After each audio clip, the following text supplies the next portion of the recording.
2 videos ago, I promised you 3 wicked questions. Wicked questions, liberating structure thing. All right, so first, a wicked question you could use in a retrospective. For example, this is a question you can pose to a team.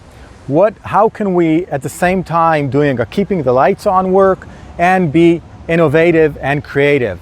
So get that question to the team to do a 1, 2, 4 all exercise and see what the team comes up with. So the goal of the wicked question is to provide 2 conflicting behaviors you want the team to talk through. Another example for a wicked question could be, how can we focus on our sprint deliverables and our velocity, while at the same time not working on all our impediments or our interrupts. So interrupts while keeping velocity. I had a team work through that with a Scrum Master. They came up with some great ideas, again, using 1, 2, 4 all and a TRIZ. So the wicked question poses to the team, let team think about that, and then do breakouts. These are 2 examples for wicked questions. Now, it doesn't have to be a retro. You can do it at any time.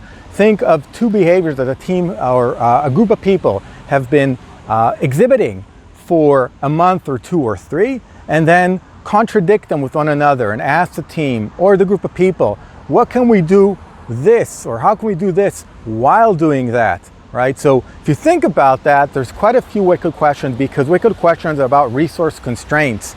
And resource constraints are at the essence of all the work that we do, or all our social interactions. So wicked questions get down to the resource constrained team or group of people.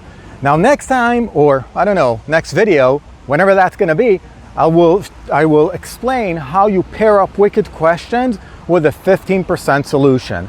So if you have any wicked question you want to share with me, do it down below. If you like this video, subscribe to my channel. Otherwise, thanks for watching here in beautiful sunny Concord in September. I'll see all you guys next time.